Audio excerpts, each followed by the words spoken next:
This might be America's most remote theme park. Arnold's Amusement Park is located in the town of Arnold's Park in the middle of nowhere, Iowa. Your closest big town is Sioux Falls, South Dakota, at just under 2 hours away. Minneapolis is about 3 hours away. Omaha is about 3 hours 15 minutes, and then Des Moines is 3.5 hours away. That makes this one of the most difficult theme parks to reach within the United States. You pretty much got to go to one of those locations and then drive for a while. But once you get there, the location of this park is actually pretty cool. It's located right on this beautiful lake. It doesn't feel like Iowa at all. If you saw pictures of this place, you'd probably guess it was located in just about any other state. You have no corn in sight. But this is also one of America's more old school theme parks. There are attractions here that are approaching 100 years old. And this is not a big property at all. You're looking at about 20 acres, but that 20 acres fits in 23 rides and attractions. So what that tells you is that many of these rides are very small and that they had to get creative with their space. This is absolutely a family park. Kids are gonna have a good time here doing these tiny off-the-shelf attractions. In a way, it feels like a nice, permanent carnival. Like you have trees everywhere, it's free admission, you pay per ride or you get a wristband. You can tell this is one of those locations that's meant to be a brief stop for tourists who are visiting the lake. Like they're here to go boating and then they'll pop into Arnold's Park for like a couple hours. They're home to 3 roller coasters, the biggest of which is Legend. It's an old wooden coaster that's been operating since 1930. When we rode it, about half the ride had just been retracked by GCI, Great Coasters International, so it was running extremely well. That's why so much of this ride just looks fresh. That's the oldest coaster here. The next largest in size is a very old Allen Herschel Wild Mouse. It originally opened in 1959 in Oklahoma. It was moved to Arnold's Park in 2019, so it's a relatively new addition for the people of Arnold's Park, but the actual attraction has been around for quite a while. The most recent roller coaster to be built from scratch is their little coaster, which opened in 1959. That's how old the rides are here. If they got something small like an SBF Visa, that would be far and away the most modern thing in the park. To put that in perspective, most roller coasters you've ridden at other theme parks are going to be newer than every other roller coaster here at Arnold's Park. So it's a great place to go if you want to feel nostalgic. When you approach the park, you drive under this really cool entrance into the parking lot. It looks like a section of a wooden roller coaster. It even has a fake PTC car on it. I love it. Honestly, one of the best first impressions to a theme park out there. The entrance to the park is among all these little shops, kind of like a big farmer's market. There was actually quite a few people here when we arrived, but no one was here for the theme park. They were just here to shop. The entrance to the park is actually pretty low key. You're gonna walk under the station for the Legend and then boom, there's a bunch of rides. The park is kind of divided into like 2 main sections. So the front half is contained within Legend, so that coaster is wrapping around the perimeter, and that's where you have your small kiddie rides. Many look like you could pick up and move somewhere else.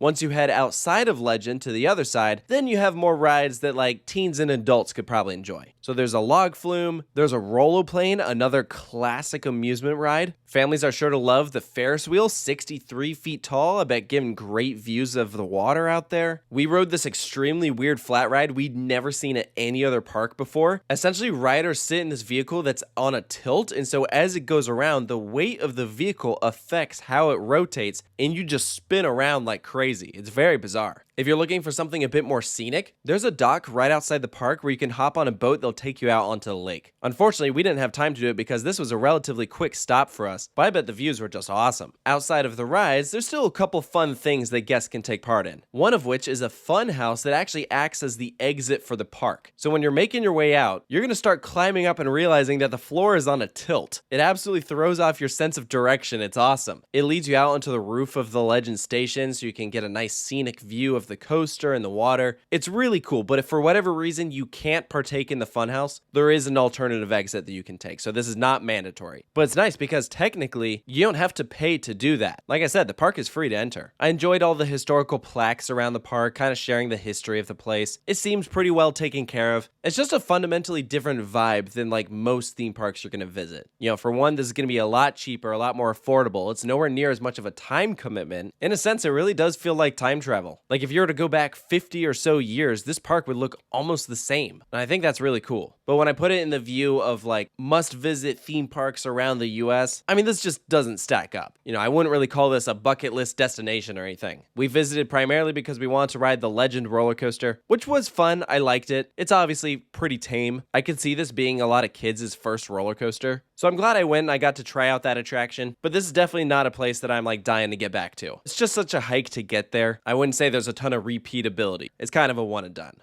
But those are just my thoughts on Arnold's Park in the town of Arnold's Park, Iowa. Let me know down in the comments below if you've been here, what you thought of it, if you agreed with the points that I brought up. And of course, if you're new to the channel, be sure to check out other park reviews we've done on theme parks all across the globe. And stay tuned for more. Thank you for watching, and I'll see you next time.